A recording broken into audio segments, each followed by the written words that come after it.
Okay, for F4, I'm going to do 4 different examples. And I'm going to do it breaking down like this. So it's all on the one page. So we can hopefully pause it, look at it, and you can really establish your understanding of this. In each of these, I want us to find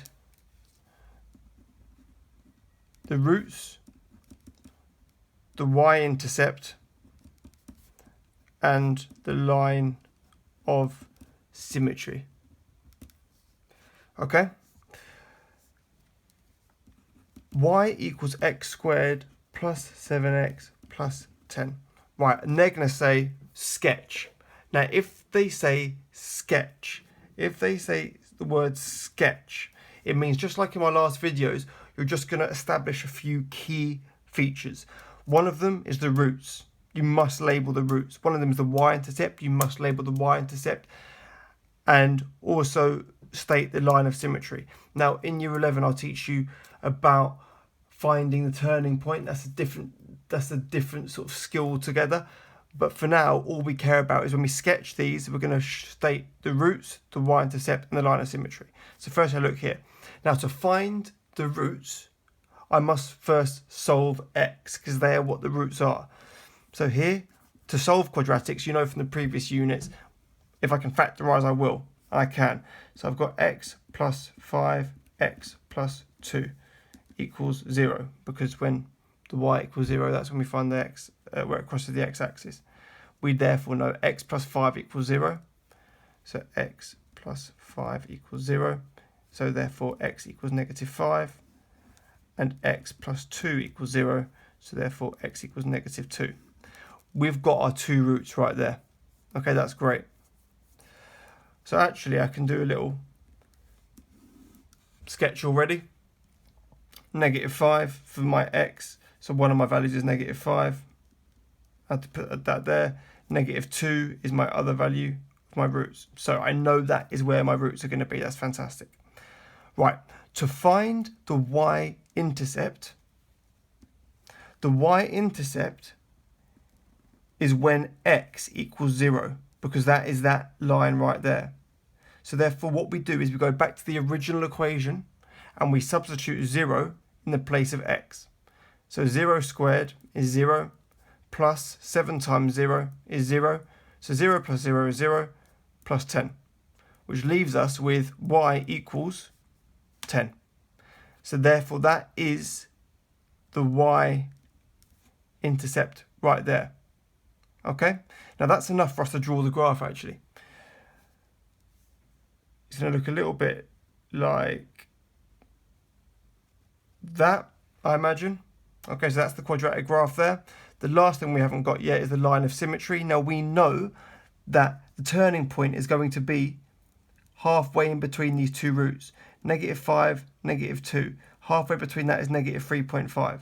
So you know it's going to be negative 3.5 here. You also know that that is where the line of symmetry is. So therefore my line of symmetry is x equals negative 3.5. Okay? You can pause it if you want and have a look at what I've just done there, but hopefully that does make sense. The reason why we cannot, for now, in an efficient way, find the turning point, technically we could, but I don't want to get a calculator out, is because we don't know what the y coordinate would be of this turning point. But we know the x is definitely negative 3.5.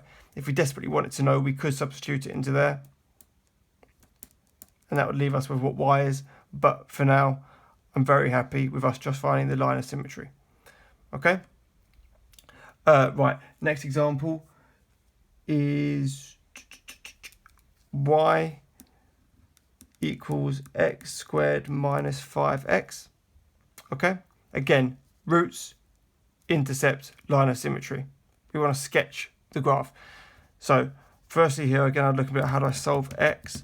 Well, I'd factorise it if I can. So therefore I would do x bracket x minus 5 equals 0, because I want to know when, obviously, when y equals 0. Now, this is an important factor that some of you may not know. When it's like this, you know when you've got 2 brackets there and you've got x plus 5 equals 0 and then x plus 2 equals 0 separately. Here, when there's only 1 bracket, you do x equals 0 as one of our options. And then the other one is x minus 5 equals 0. X minus 5 equals 0. And therefore, x equals 5. So whenever you've got x by itself out there and you factorised it, that simply means that x itself equals 0. Okay, so there are two roots. So again, I can actually start sketching my graph. X equals 0, that's one of them. X equals 5, that's another one. So therefore, they're my roots. That's fantastic. Now, I would look back. I'd say, where's my y-intercept? Now here, the y-intercept was 10. Because when x equals 0 and x equals 0, all you're left with is 10. Now here, when x equals 0, 0 squared minus 5 times 0 is 0. So y equals 0. So the y-intercept is 0. So in this case, it will go through there. Okay? So it would look a little bit like that. We've stated the two roots and we've got the y-intercept. The only thing we now need to do is find the line of symmetry. 0, 5, the middle point of that is 2.5. 2.5. And therefore, to get my line of symmetry there, it would be x equals 2.5. Again, if you desperately wanted to, which you will end up having to do next year anyway, to find the actual turning point here, you've got the x value, just substitute it into there, and that will give you the y value for that coordinate. Okay? Right, second to last example. Y equals 2x squared minus 9x plus 10. Okay, I look here, can I factorise it? That's your first